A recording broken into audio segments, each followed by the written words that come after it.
हैं। हमारे भारत में दो ऐसे ठाकुर जी हैं जिनको सबको छूने का अधिकार है, सब छू सकते हैं उनको। एक तो श्री पंढरपुर के श्री हमारे विट्ठल भगवान, और दूसरे हमारे ब्रजमंडल में श्री गोवर्धन नाथ, श्री गिरिराज जी। इनको पकड़ लो, लिपट जाओ, छू लो, कैसु कर लो, सब अधिकार है। अभी कितने लोग आप में से दर्शन कराए पंढरपुर पंडरीनाथ भगवान के? किस किस ने ठाकुर जी को गले लगाया? हाथ ऊपर करो। कुछ ही लोग कर पाए अभी। वो जो भी समय रहता हो दर्शन का देख लीजिएगा, भले ही लाइन में लग के जाना पड़े, धक्का मुक्की खा के जाना पड़े, जाइएगा। और ठाकुर जी के श्री चरणों को ऐसे अंक में भर के, उसकी सुगंधी लेकर के, स्पर्श सुख अपने हाथों में अनुभव करके, बस हृदय से लगा के तब बाहर आइएगा। और फिर उसी स्मृति को बार बार चिंतन करते रहिएगा। सुगंधी कैसी थी, रूप कैसा था, जब मैंने स्पर्श किया तो स्पर्श कैसा था, और उस स्मृति को सदा अपने चित्त में धारण करके रखिएगा। अच्छा एक बात कहें, एक बार आप जब चरण स्पर्श करके आ जाओगे तो शायद आप दोबारा नहीं जाओ। क्यों? भीड़ बहुत होती है ना। वो महाराज जी सुबह के लगे तब जाकर के तो नंबर आया। हमको तो पता है कि हमको तो कहीं ना कहीं से काट कूट करके वीवीआईपी ले जाया जाएगा, हम तो सीधे अंदर पहुंच ही जाएंगे। लेकिन हम आपको इसके फायदे और नुकसान बता दें। व्यक्ति जब ठाकुर जी के धाम में जाकर के वहां पर भी अपना कंफर्ट जोन देखता है ना, धाम में मिलने वाली छोटी छोटी जो ये पीड़ाएं होती हैं, जो असुविधाएं होती हैं, इनसे बचने का जब प्रयास करता है ना, तो धाम में क्या होता है, आपके जीवन में आने वाली बड़ी असुविधा, वही यदि आपने धाम में छोटी सी असुविधा सह ली तो आपके जीवन की बड़ी असुविधा जो है वो समाप्त हो जाती है। बात समझ में आई?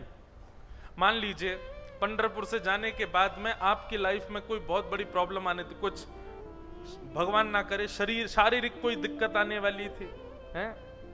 पथरी बन गई पेट में, या फिर कुछ और हो गया, जो भी कुछ भगवान करे कुछ नहीं हो, बढ़िया सुखी रहो, यहां से जाने के बाद खांसी भी नहीं हो आप लोगों को। लेकिन मान लो भाई संसार है, प्रारब्ध सबके जीवन में आता है। कोई तन के दुख से दुखी है, कोई मन के दुख से दुखी है, कोई धन बिन रहत उदास, कोई बिना धन के उदास है। दुख तो जीवन में आता है, पर जब हम किसी तीर्थ में जाते हैं, किसी धाम में जाते हैं, और वहां जो छोटी छोटी असुविधा, भोजन की असुविधा हो, सोने की असुविधा हो, मार्ग पर चलने या इधर उधर जाने की असुविधा हो, नदी स्नान की असुविधा हो, दर्शन में असुविधा हो, यदि आप उस असुविधा को स्वीकार कर लेते हैं तो आपकी जीवन में आने वाली भयंकर असुविधा जो है वो धाम में छोटी असुविधा से नष्ट हो जाती है, खत्म हो जाती है। तो अगर वो सहन कर लो तो अच्छा है। क्यों गिरिराज जी की परिक्रमा लगाते हैं? पैदल घूमना भी तो एक असुविधा है, पांव थक जाते हैं, छाले पड़ जाते हैं। ये भक्ति में असुविधा ही क्यों होती है?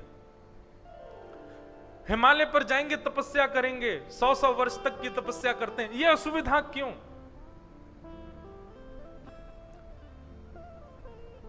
ये जो इस प्रकार का हम लोग अब व्यवस्थित मार्ग अपनाते हैं भक्ति में, उससे जीवन के कई असुविधाएं जो हो तो नष्ट हो जाती हैं, बराबर हो जाती हैं। इसलिए उसको सहन कर लो। और दूसरी बात, जो बहुत मशक्कत करके ठाकुर जी के समीप जाता है ना, मैं ऐसा कहता हूं, वो ठाकुर जी को नहीं देखता, ठाकुर जी उसको देखते हैं। और जो बिना परिश्रम के ठाकुर जी के सामने चला जाता है वो ही देखता है ठाकुर जी को। ठाकुर जी कहते तू जल्दी भग यहां से, आ गया इतनी लाइन काट के, चल प्रणाम कर निकल। मुझे तो उसकी प्रतीक्षा, बेचारा बाहर धूप में खड़ा है, इतनी मेहनत करके आ रहा है। अब तो हमको ऐसा दर्शन लाभ नहीं मिल पाता, अब तो सब ले जाते हैं, भीतर ही खड़ा कर देते हैं। पर प्रारंभिक समय में खूब ऐसे दर्शन किए, खूब आनंद आता है। तो जब जाइएगा अंदर, श्री पंढरीनाथ भगवान के उस स्मरण को संग लेकर के आइएगा।